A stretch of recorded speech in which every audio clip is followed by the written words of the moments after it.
Hey.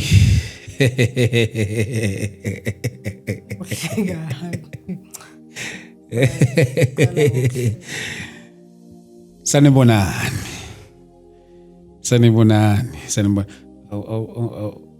Awuqalisho mathi uqalisho ngiqala kanjani anti mina ngitshela ukuthi greetings in the wonderful name of Jesus Christ. Thank you so much for tuning in. I'm your host ST Dlamini.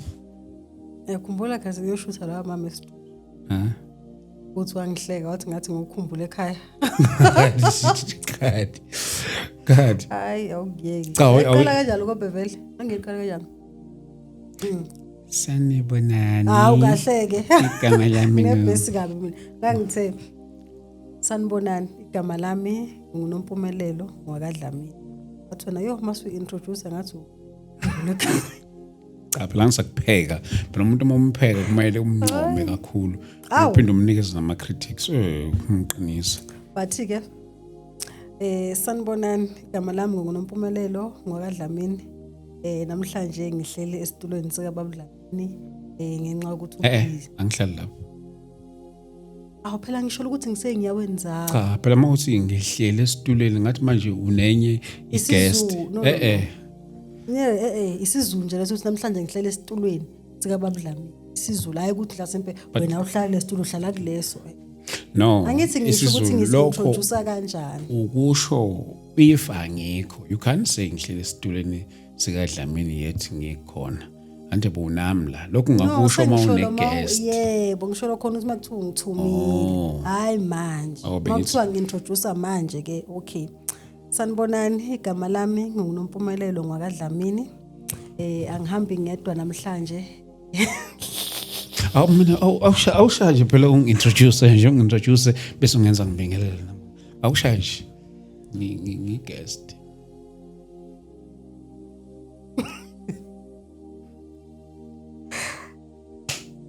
okay awena ngi-guest mama moya awu-introduce uhlelo bese u-introduce ne-guest okay bad kazokuningi ngiyabingelela bazalwane ngegama lika Jesu igama lami nguNompumelelo ngwakaDlamini namhlanje siyakwamukela kulolu hlelo olusha ngingedwa ke ihamba ne-guest yethu esivakashele namhlanje ST Dlamini so ngiyacela ukuthi ubaba azi introduce noma sengilishile igama la kakhulu ukuthi azisho ngiyanidumelisa hayi kahleke yabona phela introduce formal manje ukuyalidumelisa ngathi ngiyabadumelisa and then thank you for having me. Okay. Kidumelisa Phuthelo yohle ka lebitso la Morena Jesu bitso la ka KST Dlamini. I'm saying it right? Yes. Siyabonga no baba Papa ST Dlamini. Siyakwamukela namhlanje usivakashele ngani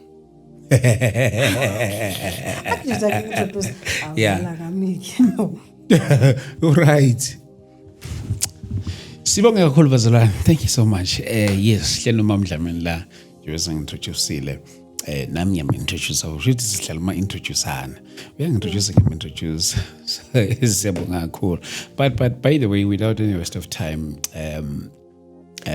I want us to talk about something ethile of which I believe ukuthi abantu abaningi bake nje izinto ezenzakalayo lezi we'll touch on different subject ekakhulukazi athinta ama families sesineminyaka ngawonje shade awuzasishada ngengane mina uphusha isondezelo lokuzana imic yakho lapha isondeze kwena because abantu angifuni bangakuzwa awasishada iminyaka emingaki I think sizokala kahle awazi awazi no ngibuza wena yes imingaki ngoba uyazi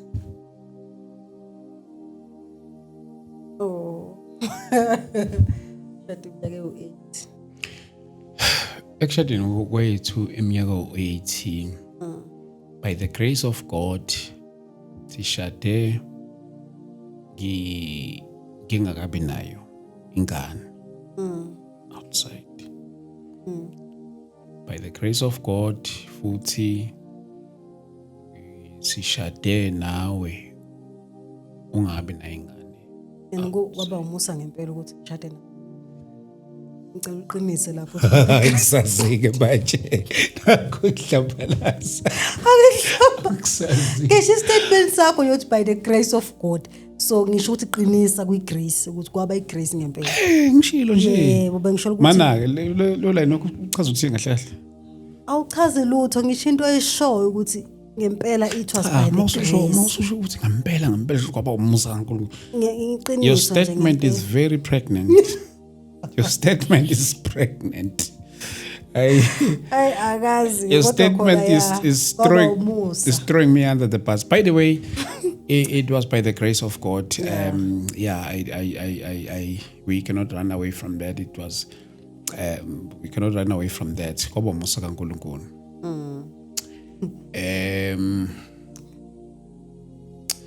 Cishe ngaze ngaqala kwenye indawo before size sifike emshadweni wethu.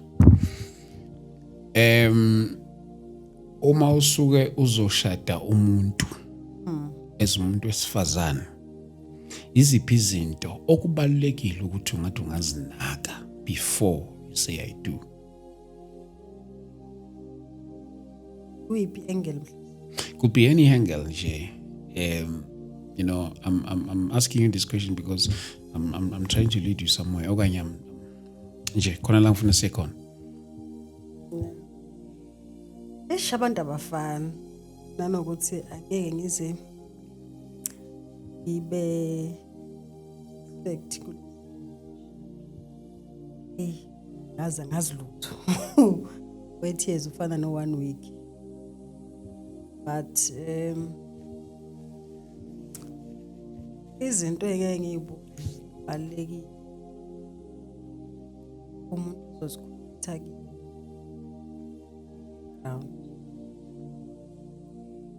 si ukhule khayini swa two noma ngithi number 2 number 1 uthini ubudlelwane sina uthini ubudlelwane bakhe kunomunye umsi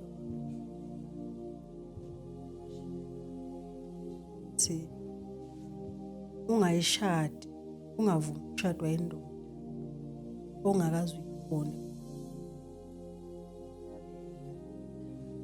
aliso ngcwele noma ke singeze ukubeka njengokuthi kumele ezekhala abantu besilisa ngekhala akusini even inkonzo but nje ngicabanga ukuthi summarize wayezama ukuthi umuntu onganabo banobujuli because umuntu mayengasabo shadwa sina iyo lebe ngizama ukuveza ukuthi uyifamily umuntu ongakhathalele ifamily yakho onganendaba family yakho onganandaba ukuthi ekhaya abadli ngisho kuthiwa kasi but maye ekhaya enganandaba nje sikwa onganama relationship even sibzali yabo lo muntu nje oyiphila impilo yakhe hayi angibeke kahle angibeki ngalento yokuthi mhlasimpe ukhule bebakhona abazali abatoxic thola ukuthi umuntu agcine seyiziphila yakhe bathola ukuthi ekhaya ba right yena nje akananda family ngeke ukuthi lo muntu mase nishadile bese umlindela ekuthenini umlindele ukuthi abe yi-family man uzoba nzima kakhulu because into angakaze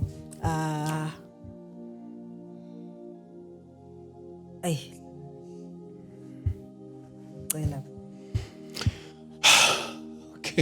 hayi ngeke hawu Okay. wenza kakhulu Cha, bengizinga relax. hawu relax awuvule imleze Oh, ukuvulumisa kanjani? Ngihlala kanje. ulandela ithawulo ongcono Awu, kahle nibo. Thola manje. ithawulo elikhulu Hayibo. noma ithrow Awu. ngiyaphazamiseka mina Askis. Ngifuna ukurelax. hayi Nkosi yami okay yeah but yiyo nje lezo zinto lezo ukwesaba uNkulunkulu umuntu oyifamily man othanda ifamily yakhe akazoqala ukuba ifamily man just because usenefamily ewuwe nabantwana bakho but uzoqala uzombona kubo ukuthi umuntu kanjani. Number 3 indaba yabangani awukwazi ukuthi ungabana banangani obona ukuthi labantu noma beshadile kodwa umshado wabo awuhloniphi ngale and then nawe futhi indodo ethathayo thola ukuthi abangani bayo labo bantu abakanjalo because abantu besilisa babe influence kalula unlike abantu besifazane bayathanda futhi nokuimpressa. Nginamba bani manje? Ngiyakuzwa mamdlamini icace kakhulu. Ngiqale ngendaba yokuthi by the grace of God sitholana singakabe nabo abantwana phandle. Saqala sesinabantwana. Man, qhubeka xolisa. Uzo interview mina. Cha, no, you are welcome now ukubuza anything that you ofisa ukuyibuza. Athi phone yakho. Okay, all right. Yeah, khona lo bengimthembise isikhathi.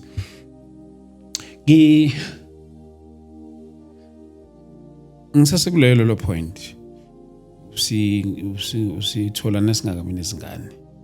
Ngabe nangane kwala siba nengane sesobabili. Uma thiwa ufika angithanda ukuyirelateisa nabanye abantu ngiyazi ukuthi izinto ezenzakalayo lezi ikhapuli ishade mhlawumbe abanye bathola vele sebenezingane njalo yes shade uhlalwe ndawonye and then bese omunye mhlawumbe angenzi nje kuba umuntu wesilisa but now mhlawumbe uzongibuza kodwa nje angiqale ngibuze wena ebese ngithola ingane esishadile. Uyithola phi ingane esishadile? Outside where? Ati outside kuphi? Uzamanzi ngobhoko? Ngiqhuzuke. Ahawu, umuntu oqhuzuka lapho usuke ngaboni. Phela. Uzungaboni ukuthi ngane? Hey, manje mana phela ungangijahi. Okay, sorry. Angisazi. Oh, okay.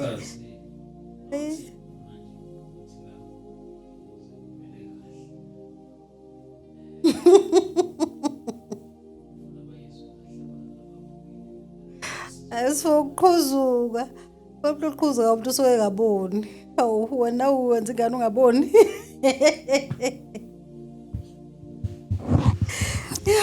Okay, Mamdlamini.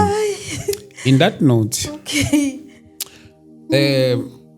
By the way, before this is a Christian platform. This is a, indaba zabazalwane ezikhulunywa lapha kule platform.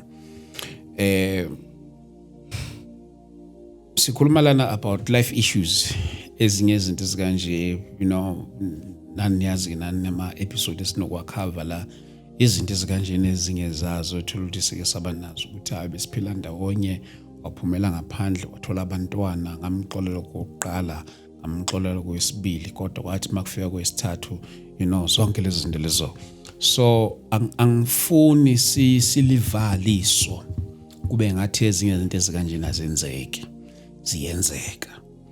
Enye into yayibe ingozi ukuthi ezinye zezinto mazenzeka singakhulumi ngazo ukuze kusizakale nalo obengakangeni kulowo mgodi. So ngifuna ukubuza ke lento Mdlamini ukuthi sekuqhuzulekile ke mhlambe sikiyeke okwabanye ukuthi badila kanjani bona nama situations kanje. Sekwenzekile. Personal kimi. Uza personal. Yeah, ngizokwe personal. And izokunikeza answer honest. Yeah. Okay. Like ungenza njani? Mhlambe ke kungabe ukuthi uzube kuwe ozitholelayo. Mhlambe yimi engifika ngizoyilahla kuwena, ngizosihlambulula. Umama ngaxolisa kwenzeka into kanjena lapha. Ile ntombazane imithi. Imithi le ntombazane sifikele esigabeni sokuthi cha siyahlukana kodwa angeke siqhubeke. So ngizohlambuluka kuwena kodwa ingane sikhona. Wenza njani ke lapho ke njengonkosikazi? Ingane sikho. Ngitshela ingane sikho.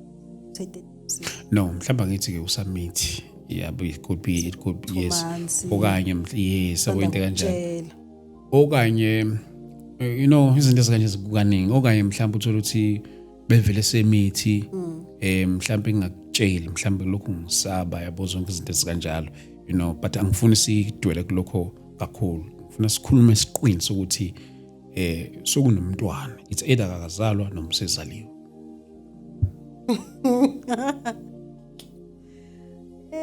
Uzwabazi ngobhoko olubuthi. Mazobhokana. Ngiyadlala. But ke yeah. Isiphi izathu sokuthi ungitshela? Tshelelana. Tshelelana what do you mean? Yeah. Why ungitshela ngoba nakhe sikhulele? Kube benisathandana, athi nisathandana ngoba angicabanga ukuthi ngingathandana namhlanje lasimpamithe. Ijolile naye. Why bungangitshela nisathi sengenza iphutha? Kumela ngaphandle ngqo. Why ungitshela ngoba nakho sekukhona? Okay. Bamdlame ngicela ukuthi lizwe kahle point lami. Kulungile ke ngicela ukuthi sikhulume kule yengane manje. Sikuyeke lokho ukujola usikale sajola njalo singa ungazi. So ngifuna sikhulume kuleli phuzu lengane.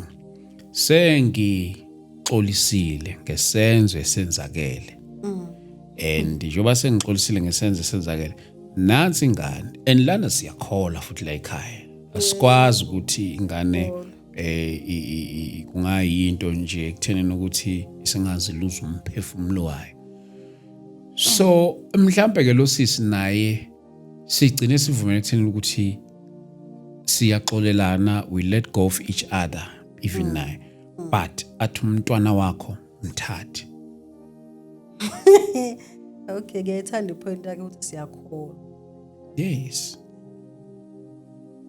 So leyo kukholwa ungayibhekiseli ngaxolo. Leyo kukholwa kumele uyibheke ekuqaleni usapho.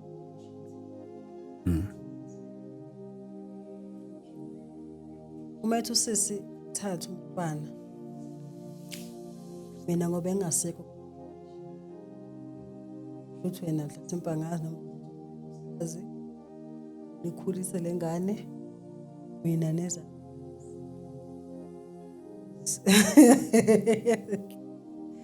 Ageke nje angifuni uqamba amanga nje kwabazalwane mhlaba wonke ubheki bangiyakhola nje ushilo sangi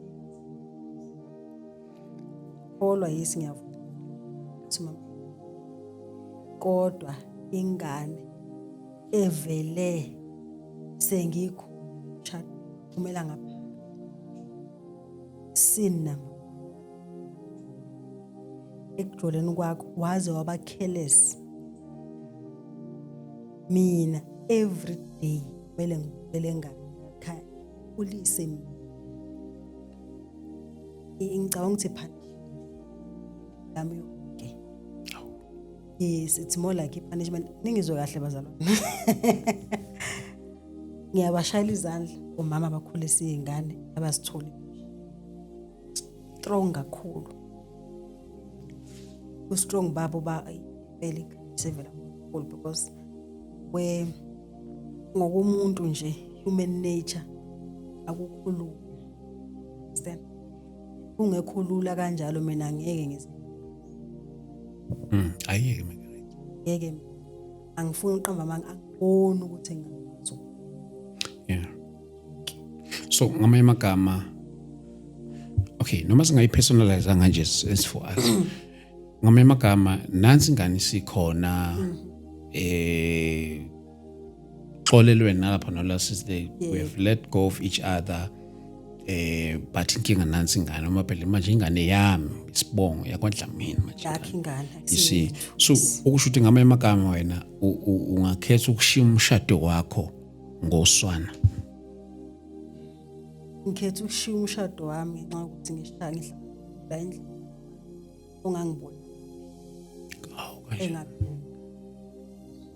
Akwazi ukuphuma ngaphandle.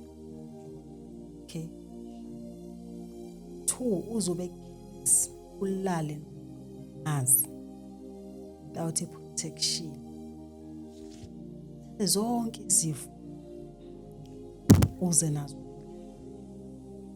bese kuyima usungitshela khona hayi ngoba ungitshela sola akubona ukuthi uyaxolisa sharp but tshelela ukuthi ngoba nakho kumele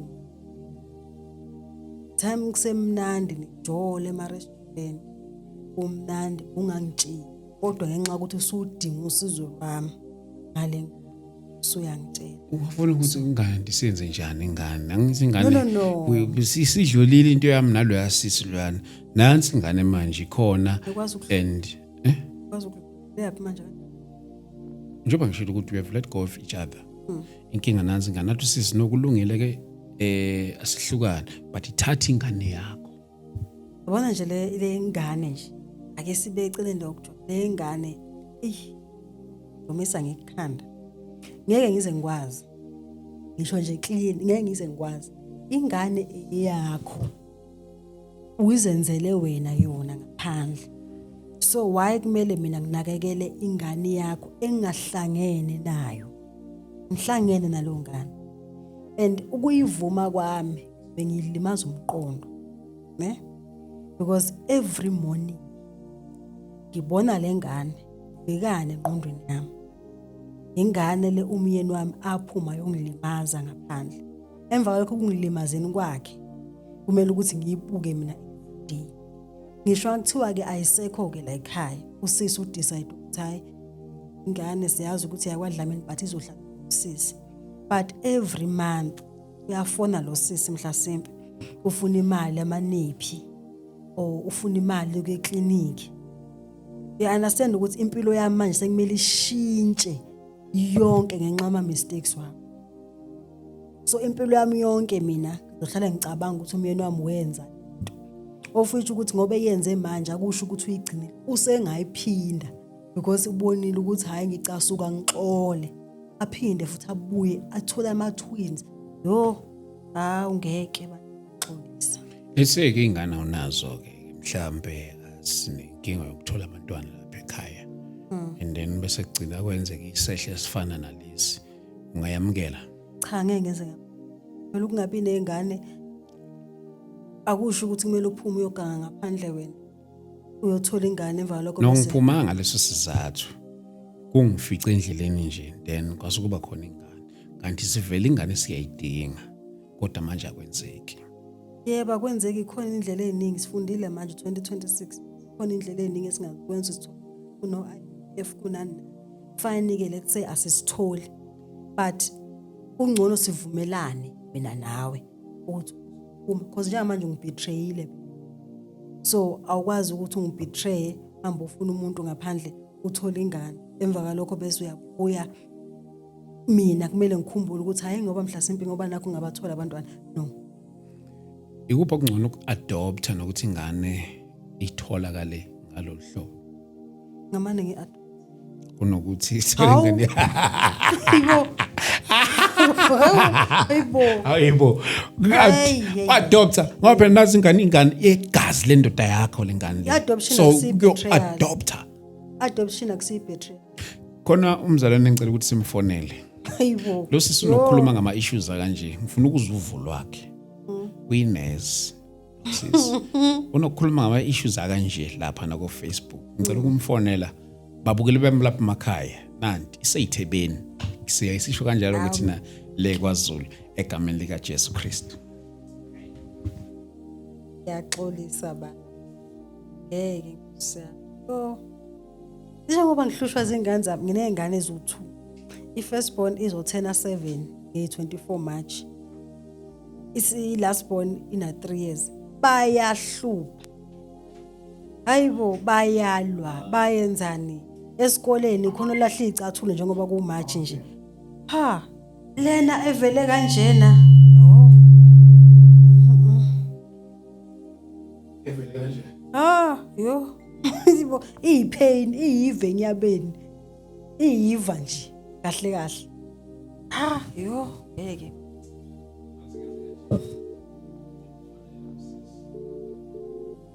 Uyifaka kwi-mic.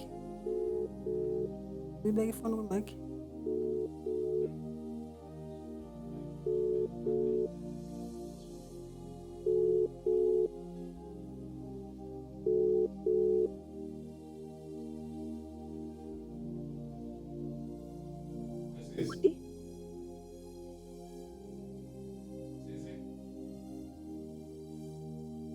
Hello.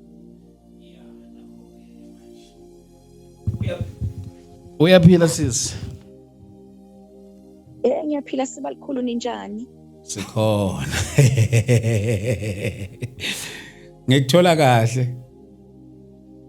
Hayi ungithola kahle Sibalikhulu, ungithola kahle kakhulu mfowethu. Bafowethu lapha emakhaya we are joined by uMadlamini sinaye lapho onokudila nalama issues akaso. She's very vocal. Akanqeni ukukhuluma into nje obinjalo.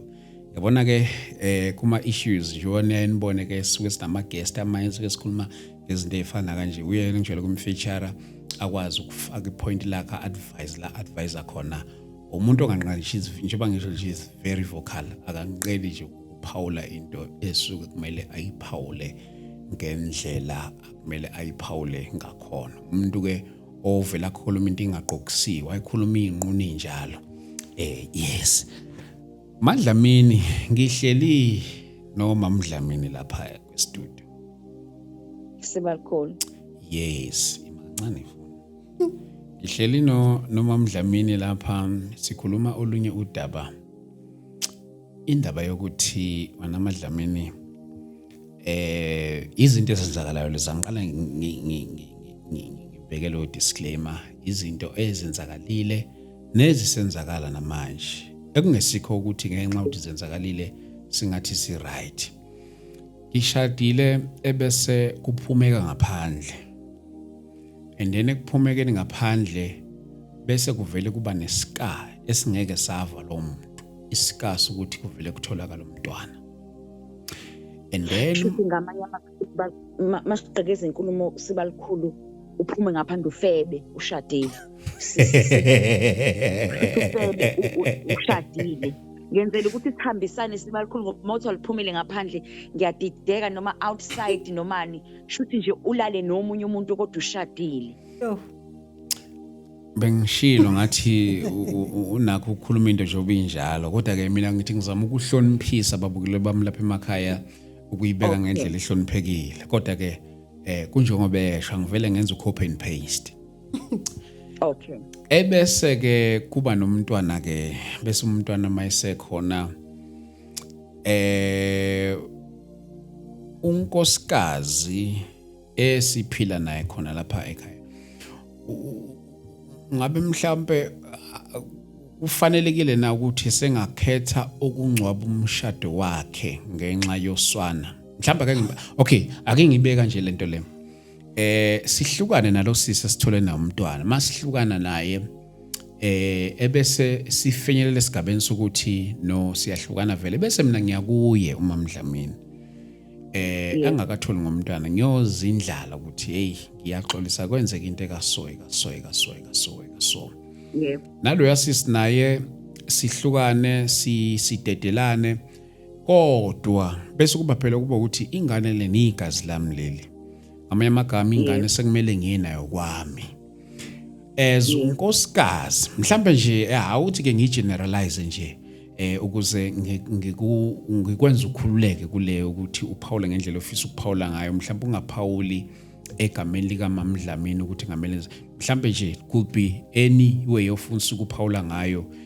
yes as unkosikazi udila kanjani nesimo esikanje ngabe mhlambe uyamxolela ubaba ngalesi simo kanye mhlambe kuya ngokuthi uxolisile na mhlambe yini engakwenza ukuthi ugcine uxolele makumele uxolele okanye uhambe makumele uhambe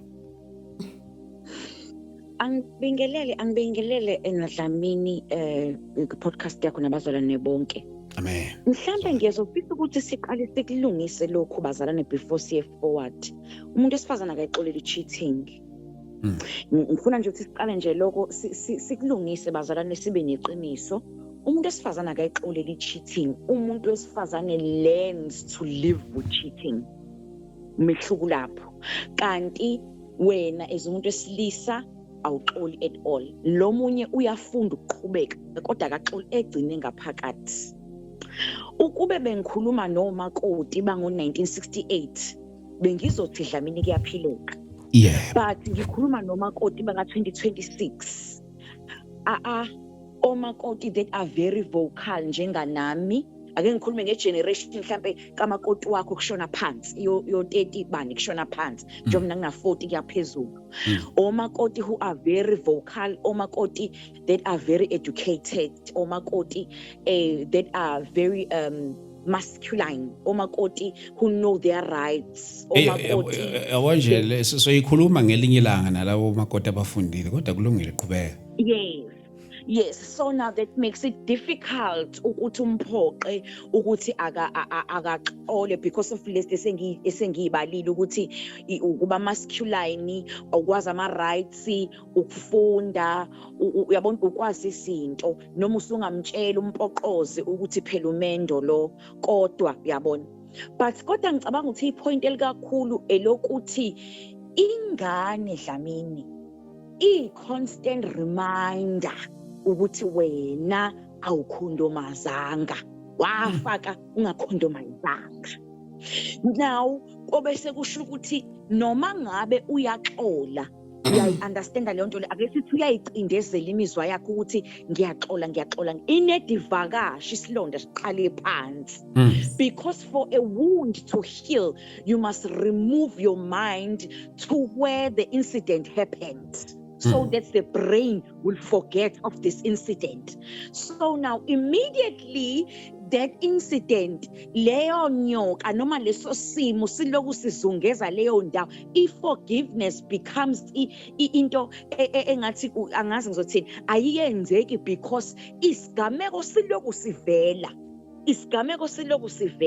angithi uyayibona bhuti angithathi side lamuntu ngikhuluma nje ngomakoti eganile nengqondo yabona angakahlakazi ukuthi akahlale noma kangahlali now ebese soba iproblem mangabe lo mntwana esehlala la ekhaya itreatment uzophuhloza amaqanda awu3 athethe umama eyakhe iphoqoze 6 athula umama leni thuke ashaya umama eyakhe ithuke angashaya umama because lengane yavela ngoDelilah ingane kaDelilah ihamba negazi elimbi vele nje ke ngokwemvelo ukuthi ivele ngegazi likaDelilah umuntu vele wangena ngoba uthi uma ngabe kuumuntu ofunda iBhayibheli ngicela ugijime uye kuAbraham nesimo sika bani utshela unkosikazi uye endodeni uthi ngicela uthola abantwana because mina ngisabathola abantwana kusho unkosikazi ngeke ngisabathola mina abantwana uAbraham wenza nakaloko unkosikazi emiyalile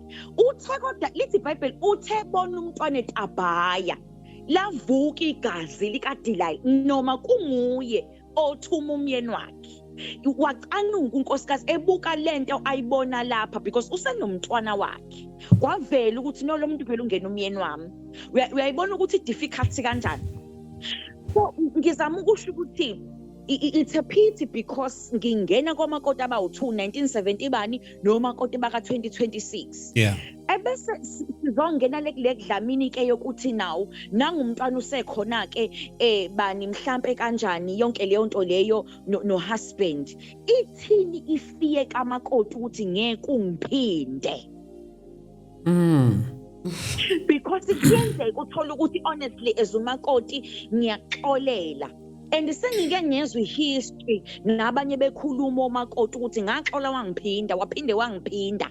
Yabona omakoti bamanje they are not delusional njenganathi thina siyiphila nje kwethi bubble ingakho sahlala kwaze kweqa. But bona bayashesha kunathi 2Ks and them bayafunda izinto amaphepha bayafunda social media bayazi ukuthi uminyoki kuyagadla waphindela to the same place uzophinda igadle. Okay. So there are so lot of things that are attached to the topic ukuthi singavele nje sithi nje kumele nahle kodwa ziningi izinto ezimthelela ukuthi ikuphi wena ongakuthembisa ukuthi ngeke kusenzeka ngoba njengoba wakwazi ukuphuma kuqala yini into engakwenza ukuthi ungaphindi futhi uphume kwesibili. Now coming to the last point, ingane ayisoze yabanecala. Ngiyakusho nje lokho bazalana ingane ayinalo icala umuntu ongakhondomayizanga uyise and nje kulimile kanjalo and uma ngabe umkhwenyana wakho uyamthanda vele ingane kumele uyithande kodwa understand ukuthi uwife kungahamba lento igcina isishaya ngisho sexually esekunisho ucansi ngenxa yokuthi uyazi ukuthi wena nomthombo wangaphandle. Kuzwakele kakhulu Madlamini. Nanzi ingane isihleli khona manje sihlala nayo la egcekeni okanye la endlini sonke nayo. Ngabe mhlawumbe wena sekumele ibe ne-treatment ehlukile kunezinye izingane zethu. Ngixakeka lana ke sibalikhulu angazi noma ngirongini bazongicorrecta nabadala. Ayikho nje ingane ihlukana nonina. Isizokwenzani lapha ekhaya ngoba phela ifika ivakashe. Sihlukene phela nalo yasisi. Angithi nalo yasisi sihlukene lo sizothi thatha ingane yakho. No, nihlukene nosisi but usisi usewumama womntwana. Noma ngabe nihlukene noma ngabe kunjani noma ngabe uthatha ingane yakhe ingane ehlala egogo ngoba kunomshado phela lana kunesacrament elikhona lana Dlamini. Inkinga zakho ukungacondomise kwakho ukuxegelwa isimilo sakho akungahlukumezeki umakoti wakho. Ingane incela umbele kunina imuphi lo mbele sizongcwela kuma ku stepmother ngoba number 1 vele kusafanele ukuthi kube nebond phakathi kwakhe nale ngane evele ngomoya obudilala. So that can take 5 years, it can take 10 years. Others it takes forever. They don't accept those children. So now lengane futhi lo muntu se expect futhi ukuthi lengane aphinda ayithathe izokwenzani la ekhaya ngoba ayifike ngokuvakasha ngoba unini ukhona. Umuntu nomuntu phela makakhulisa ingane yakhe. Angithi noma kodwa ukhulisa ingane zakhe la ekhaya. Yes ikubo. Lengane yakaDlamini siyavuma asiphikile ikubo lana kumele ivakashe okhisimusi onyuye iphasika yabona kodwa iphinde kunina ngoba mangabe ivuka ebusuku ine temperature unina okumetha yise clinic not stepmother.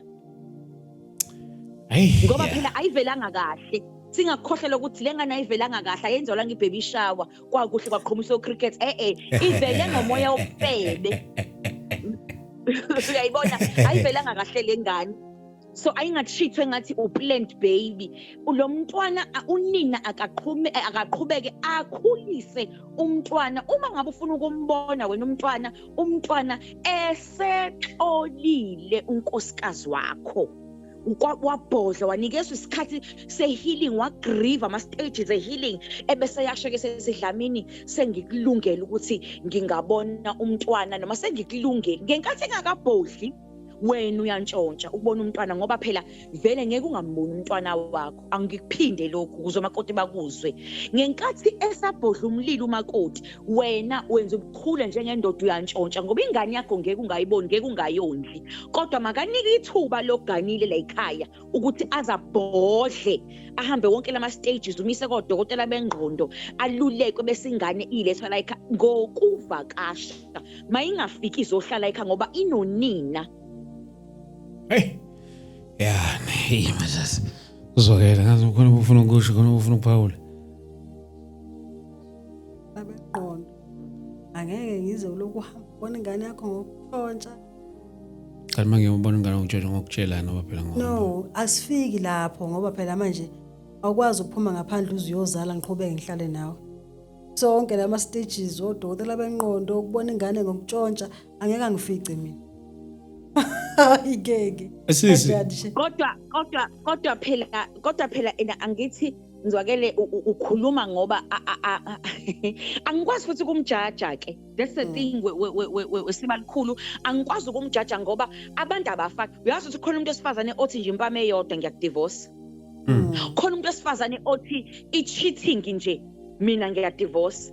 Khona umuntu esifazane othi mina ungakwenza konke ya understanda kodwa wangibetraya angicabanga ngani ngiyadivorce. So abantu besifazane uthi mayingena emshadweni mhlawumbe ngikisho lokhu Dlamini. Umuntu esifazane uthi mayingena emshadweni abe nezinqumo zokuthi mina wathi nje ufuna isithembu I'm out. Mina once wangizalela I'm out. Mina once wangishaya I'm out. Mina once washintsha ialtar wasuka ensindisweni wayeba isangoma I'm out. So I don't judge manzi wake noma ngabe esho njalo because remember this is a process. Yonke lento ayisho ukuthi udokotela wengqondo uyena osuke limele, uyena osuke ezobona lengane, uyena ofanele ayithengele impahla, uyena ofanele ayithande noma engayithandi. Kodwa kubonakala sengathi nina abantu besifazana kulula ukushiya indoda ngenxa yokuthi mhlawumbe ihamba yawuzala ngaphandle kunokuthi indoda igcina isishintsha isikhonza abanye uNkulunkulu. Kancane nje phendula. Musukusho abantu besifazane abantu okulula belokushiya umshado wabo mina thina sibekezela izinto eziningi ningeke kwazi ukube.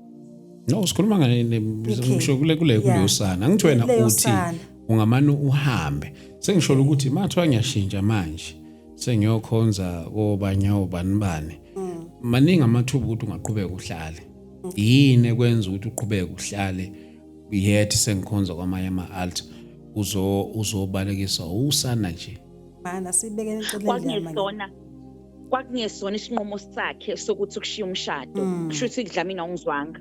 That was not her reason for her esimbeka kwi-divorce.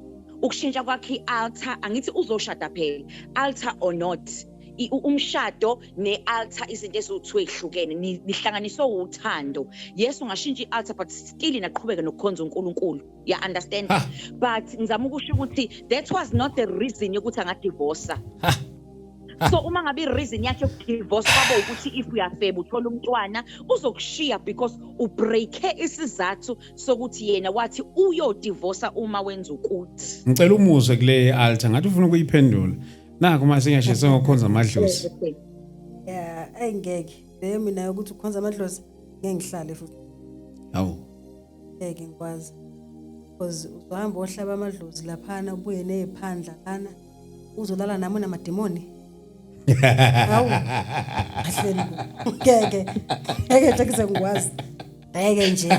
Uhamba ukukhuluma namadlozi emsamo ushisa impepho ubuzolala nami unamademoni. Hayi ke. Hayibo. Ihaya nawe endlini imbuso emibili mosi ayikwazi ukuhlala ndawonye njani? Sisikolo ngakusho kulokhu nayo indoda ivele yakujikela isikhonza amadlozi. Ungenza njani wena? Ningaphi umdibi munye? Mina bhuti angifuni ukuqamba mina bhuti angifuni ukuqamba manga when it comes to that. The thing is bhuti lezi noma yini uma udecide ukushintsha it's going to affect the whole family. That you should know.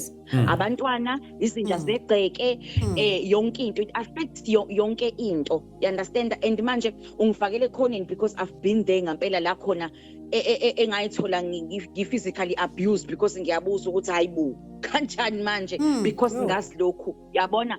And remember you can't just change usungaphakathi emshadweni ekubeni ungazange uzungitshela ukuthi mina nginalenkinga lento icishe ifane nesithembu. Tell me before ukuthi ngine problem ukuthi angizazi kahle and let me choose ukuthi ngiyangena noma angingeni yini.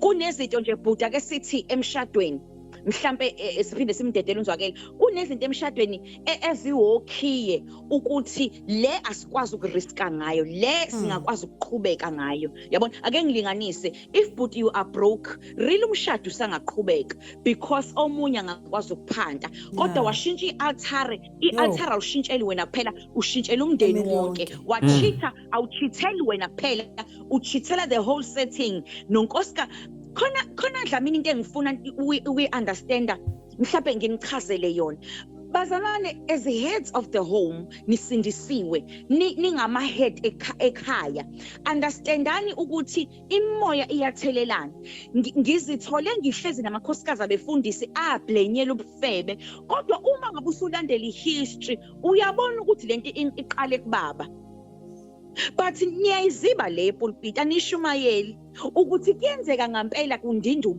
ubaba awuchele lo moya uzuyofika kundodana ekhaya nasenjeni yasekhaya yayibona le nto le kunezinto ezingakwazi emshadweni ukuriska ngazo ngoba zizobulala umndeni wonke Kondolo eish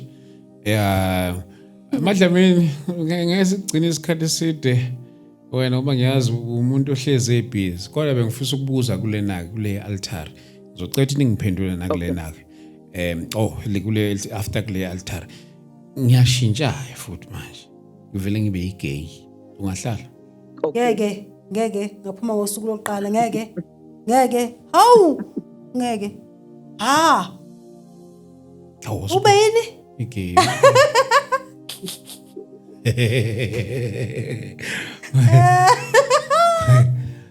Madlamini futhi ayibo ngiyashintsha manje straight wena indaba egaga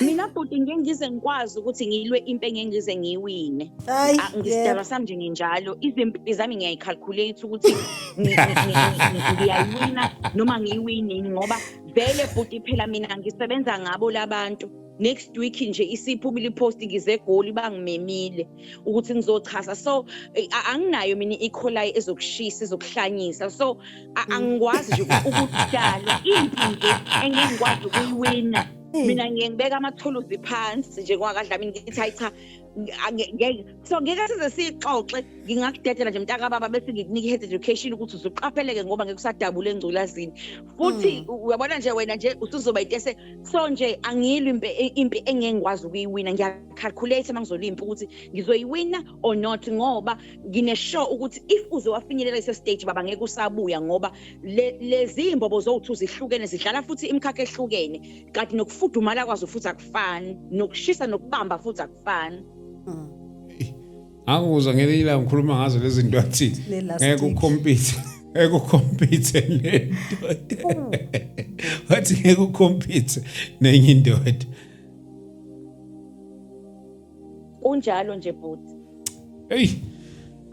no siyabonga kakhulu for your contribution kusona lesi sihloko besithi asizithinte izinto ezikanjena ngiyazi ukuthi abanye abantu abanomqondo omncane bangaba nento ukuthi hayibo ungakhuluma kanjani ngento kanjena kwi platform yabazalwane umzalwane akulindelekile ukuthi angenze into kanje yiqinisa impela kulindeleke ukuthi angenze into ifana nangalezikhuluma ngayo la kodwa truth of the matter lezi zinto ziyenzeka angeke sizibalekele lezi zinto zikanje so ingakho sithi asisithinte kuyenzeka Simadlamini siyabonga kakhulu konje ama-socials wakho lapha ubani ngumvelwenhle ukhonfi ngale TikTok kodwa nje ngumvelwenhle mina kuphela ku Facebook umvelwenhle kaMagumede Dlamini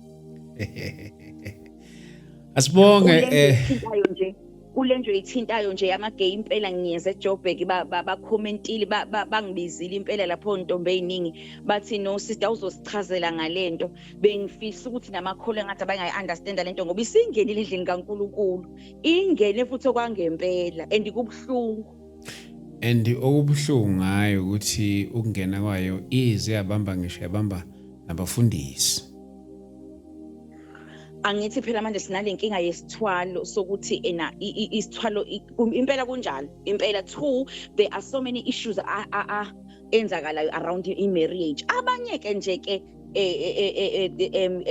sibakhulu basuke befuna nje uku-explore ukuthi lento injani umuntu agaxele ukhala nje ngoba phela kusuke kungekho sizathu mhlawumbe ngeke kuthi umuntu udlule kwi-trauma ebabazisayo ukuthi hey cha ayikufanele abantu nje bafunda ukuyithiba nokwaneliswa ukuthi cha nganelise lokho engikona kodwa nje kuyasabisa kakhulu ingenile and abantu benze ngathi abafuna ukuzizwa lezi zinto and yet zikhona and amakhosikazi ayasala ngempela Dlamini eshiywa abantu abageyi okubuhlungu nakho konke sure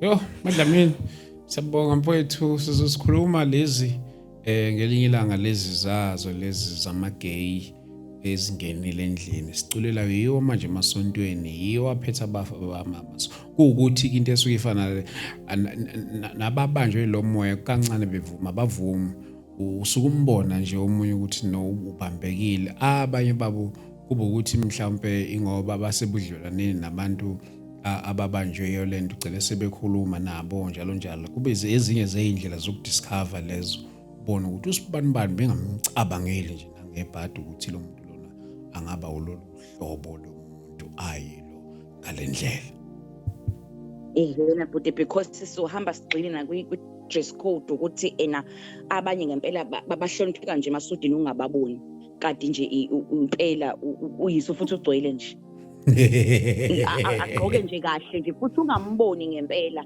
abe nentshebe nje kahle kodwa ubone kodwa istep noma sekudanseka lapho uthi ingeke kodwa ngeke and khona kabagudi ngempela njenganathi nje sisebenza ngabo esihlala nabo simbona ngisho seshadile ngisheshada ngosuku lomshado uthi kodwa lesudi ayiphelele ebudodeni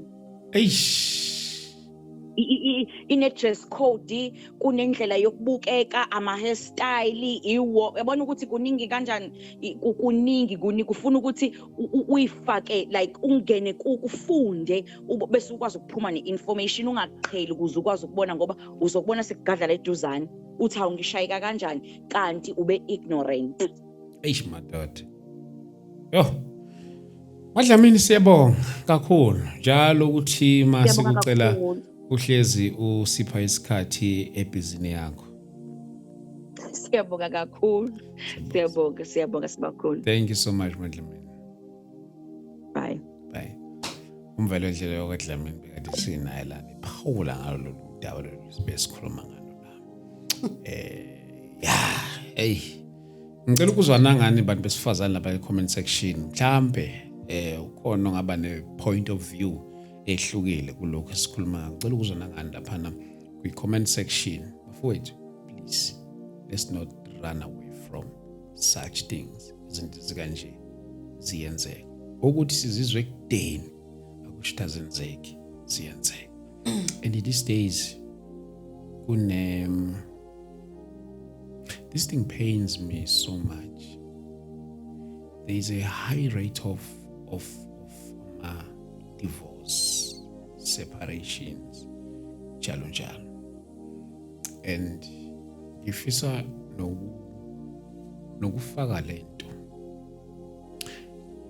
nokusho lesi statement sokuthi uma usase happy emshadweni wakho akuguarantee ukuthi into ye divorce angeke kufice one day. Kufica kudivorce abantu asebeshade for 20 years. Kudivorce umuntu asebeshade for 30 years. So indlela yokusurvive kulezi zinto lezi umusa kaNkulunkulu nje kuphela. It's not about your strength, kungumusa nje kaNkulunkulu. So engizama ukusho nengizama ukuveza ke ngokwesayidi lami ukuthi indlela ama-divorce enzeka ngona lekungekukhulunyiswa nangabantu engibaziyo asebeshawile induku ye-divorce. Angazi noma mhlawumbe usuka yibona yini nawe wabuka indlela i-divorce ekhona ngakhona kulezi nsuku nendlela zama-separation ezingakhona and abanye maye baqala into ye-separation abaphinde babuye.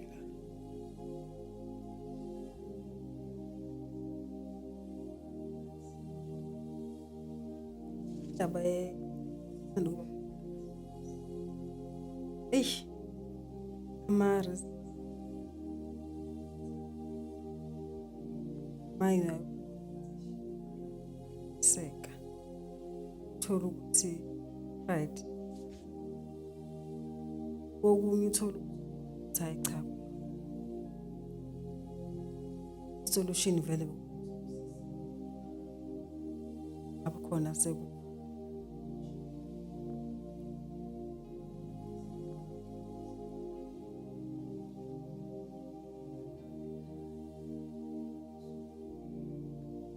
ngiyayibona ukuthi ngeke uhlala nokuqina kuthiwa ihlala sithanda sizobekezela sizokuthanda ezime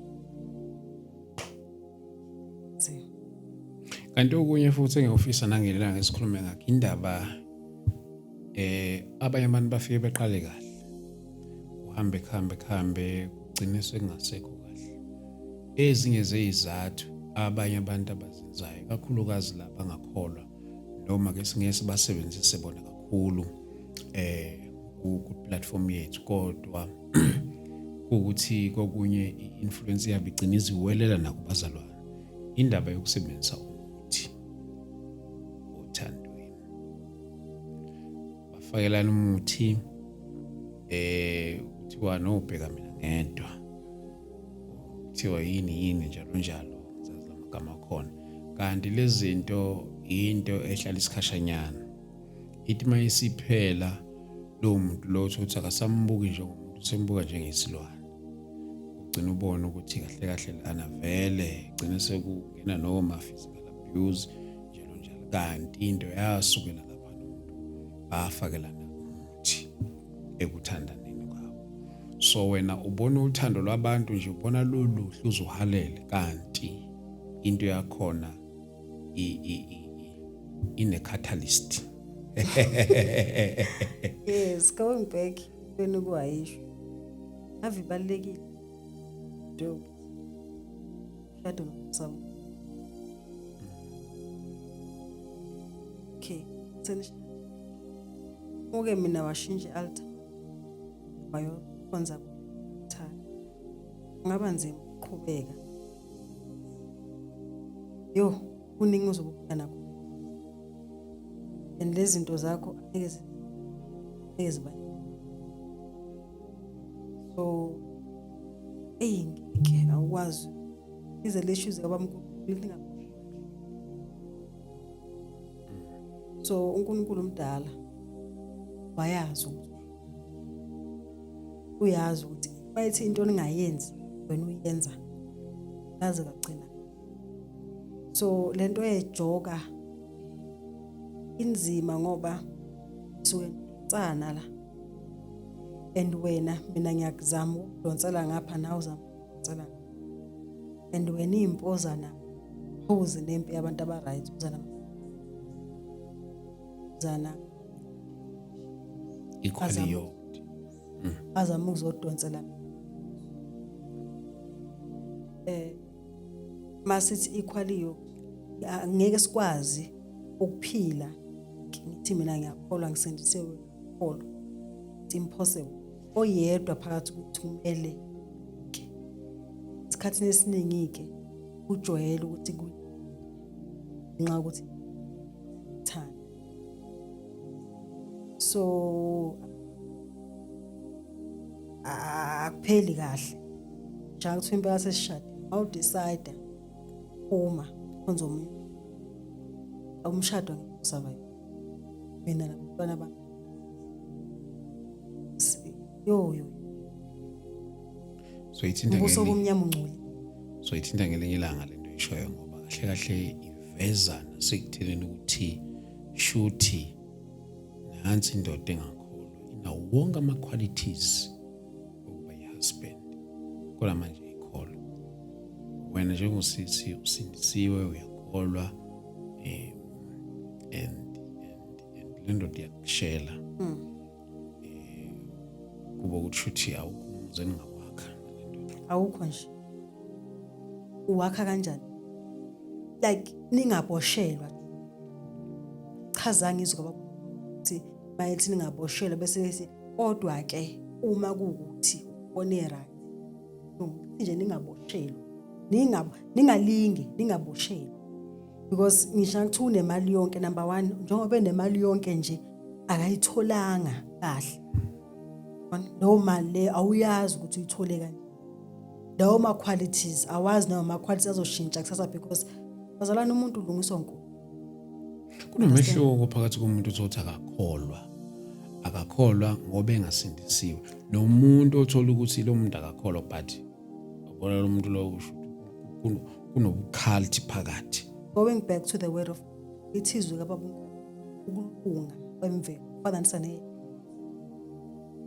wena mawumba umgodi haya fica impahla endala ekudala zaba zidwedwe uthi uma uyibamba uyabona ukuthi kahle kahle lapha kwase kunqena ukusetshenziswa nje izwi ukuthi ukulunga kwemvelo kufana nento useless akusinto ongabambelela kuyona hayi ulungile because ukulunga ungasetshenzwa understand so you will never know ukuthi kwakhona lokho kulunga simple kulunga kokulutha wena mawusungenile usuphakathi seniyoke seni equally yoke na akushintshela beyibhesi ungeke uzumbhleke akubuza ukuthi kahle kahle wakwangizwa ngithini ngoJesu bazalwane ushintsha amadoda asindisiwe ushintsha abafundisi abagcotshiwe abagcotshwe abathelwe ioyela how much more lo ongazani you cannot i-risk nje leyo ongayazi ukuthi yo you can't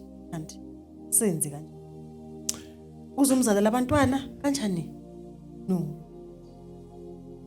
ngisho ukuthi sesishadile impela okhipha impela inkomo ezu11 sathola abantwana abahle mawushintsha ialtar angiqhubeki nje hlobo I can't uzobuya la ulala empedeni unuka impepho hey Bazalwane, we're just having a conversation, just a spontaneous conversation based on the issues that we always encounter. Esizweni nje basiphila nje kanje. I believe and I hope you have enjoyed the session. And mangu khona ukuphawula okungazwakalanga kahle nisixolele kakhulu kodwa ke I hope ukuthi konke kuphawuleke kakhulu ngendlela efanelekile since lezi zinto ukuthi phela ezingezazo lezi zinto njengoba ngiyibeke ngakhuluma ngendaba ye guest yethu bekade sifaka lapha ngecall ngithi nje yena uvela ikhulumele yabona nje ispoon kuyena ispade kuyena njalo so yes so besithi ke ake sibuke lolu daba lolu kulizona zonke lezi zinto ezenzakalayo ezweni sakhile sibonge kakhulu and thank you so much for your support. Siyabonga kakhulu. Buka nje manje we are able to shoot a podcast at any time. Sishuta khona lapha endlini. Siyabonga kakhulu bazalwane uma singathula singabonga kakhulu. All this is because of your support. You watching our videos. You don't skip our adverts asuke pophina lapho. Iwona lawa isizathu sokuthi sihlale ngalolu hlobo sikhulume kanje and I believe ukuthi nithokozele mawuthi nithokozele le episode mawuthi nithokozele le chat siyoqhubeka sibe namanye ama topics asuke phathelene nezinto zama families izinto esuke kanjena ke zisuke zifaka wonke umuntu longakholwa akwazi ukugaina something because kusuke kuyinto yama families ngoba nabangakholwa bana ama families so siyaqhubeka ke lama topics la mawuthi nithokozelile le topic bamdlamini siyabonga kakhulu uvalisa kahle bringani thank you siyabonga kakhulu mana xoxana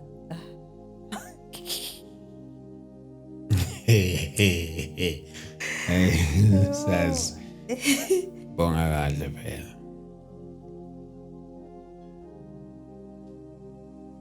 thank you so much bazalwane ningixolele lapha khona ukuthi ubala lapho siyami hayi khulume